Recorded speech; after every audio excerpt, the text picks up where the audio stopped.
I support what my people are doing for 100 years. Hamas is a new phenomenon.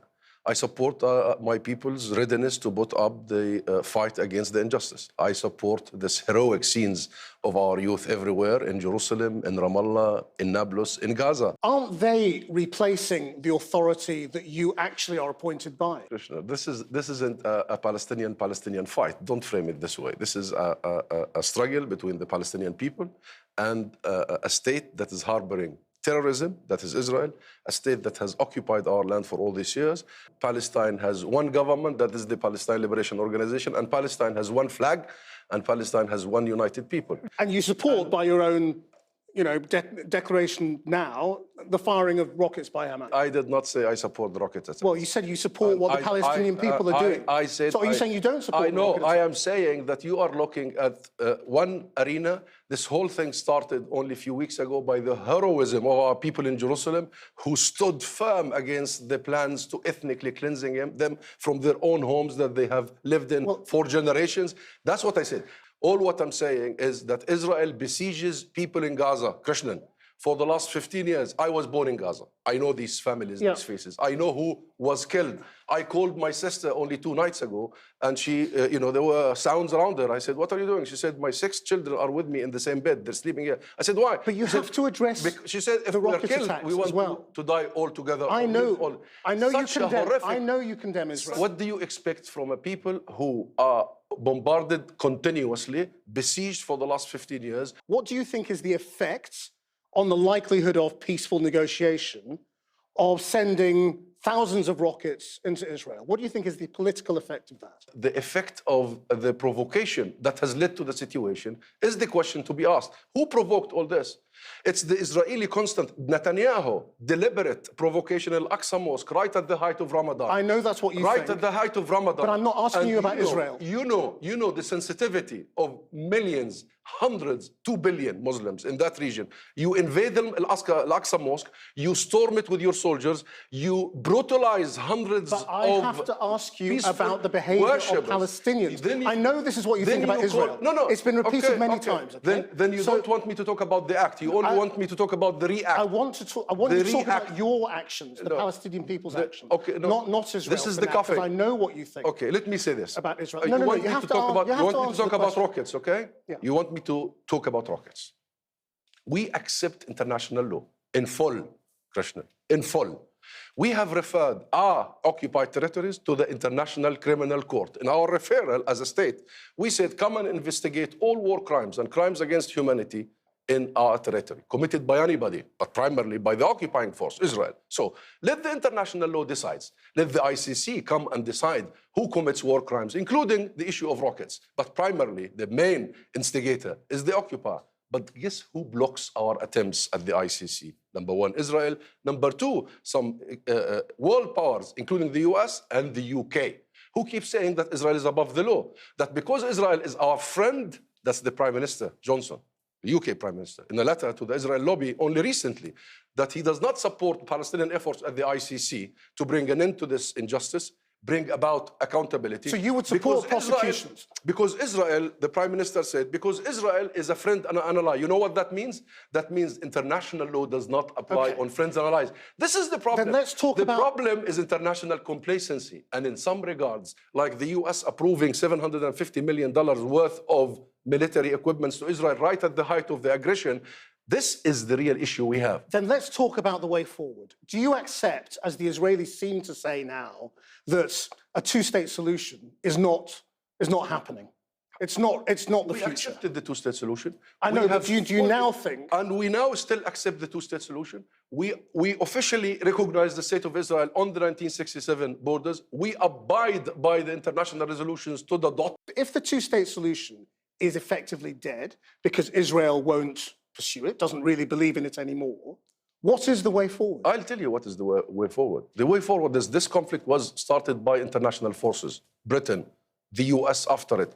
This conflict will only end by an international will and decision. This conflict will end when the international community enforces its own laws. This conflict will end once Israel's culture of impunity ends. It's all very well you saying you want a Palestinian state and you want a two-state solution.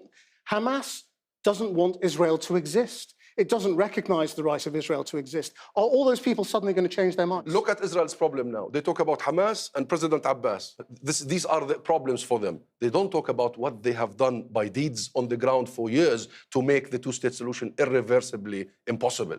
And this is the key. How do we stop this? I tell you, if there is international sufficient will, Israel will reverse all this. This is a cost-benefit analysis. This is a cost-benefit equation. Israel so far believes that the benefit of continuing, keeping the occupation, the colonization, the ethnic cleansing, the besiegement of the Gaza people, the draconian apartheid system that was described by the human rights organizations, keeping it has no cost. And guess what? It has so much profit because they are using the majority of our land, my land, our water, our resources. They are using even our cheap labor. But when so there is no incentive to change the status quo. Do you think you can ever get to anything as close as the deal Arafat walked away from?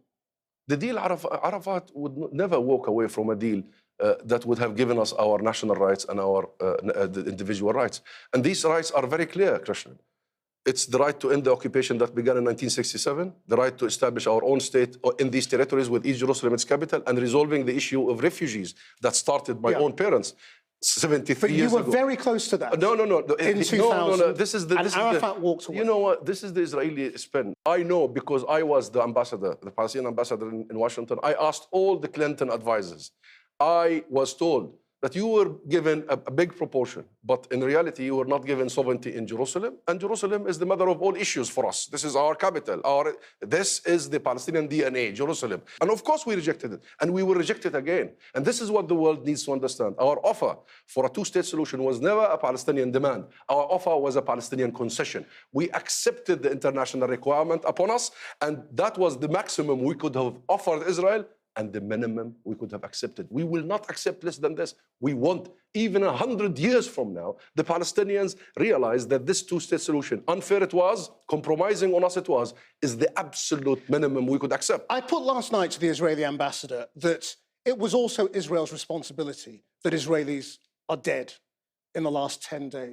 Doesn't the same thing apply to the Palestinians? How come? That you also have to say it is partly your actions that have led to 64 children being killed and over 200 people in How on earth can you equate between the occupier and the occupied, between the besieger and the besieged, between the colonizer and the colonized? Because your behavior is very similar. How can, no, in no way you can draw any sort of symmetry between a military occupation, a state that is harboring all this control system. It's the fourth strongest army on earth. It has nuclear capability like no one else. It has the full support of the US in any case, unconditionally, and between a besieged, occupied people who are trying just to have their voices heard. There is no comparison. Clearly, you believe Britain has responsibility, of course, historically, for the Balfour Declaration and the US and everything that happened as a result of that. Yes. So what is Britain's responsibility now? What could Britain do that it isn't doing? I want a clear commitment by the UK government, not by words, but by deeds, to fix this, to fix the mess that was created here.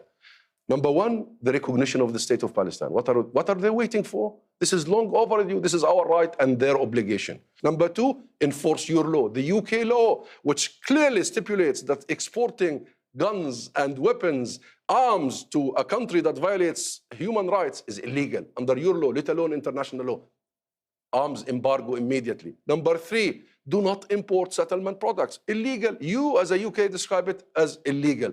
Number four, in the meantime, allow us to use international mechanisms like the ICC to bring accountability, to stop Israel from war crimes, to have a deterrence. Don't block us. Number five, and finally, push with us for an international momentum to implement international resolutions, not negotiate them. Bring the world together to bring the Israelis and the Palestinians to implement your own resolutions. But this lip service that we believe in the two-state solution, these statements that we are so sad about the death toll, we no longer believe in. And are you prepared to hand over the terrorists who have planned suicide bombings and the war criminals who have fired indiscriminately at civilians in Israel? We have accepted the ICC, whatever the... Is that a yes? You're prepared to hand them over? Whatever the ICC decides, we will accept it. And for your knowledge, Hamas is part of our national committee that has referred our territory to the ICC. So even Hamas accepts So the ICC. Palestinian terrorists and war criminals will be held to account. The spokesman for the national committee to refer Israel to the ICC was a Hamas leader. The entire Palestinian people want to bring an end to the culture of impunity, to Israel being above the law, to getting away with murder in a daily basis, not only these days, by the way. So we want the full enforcement of international law, and we will accept it upon ourselves before we accept it on others. Ambassador, thank you very much.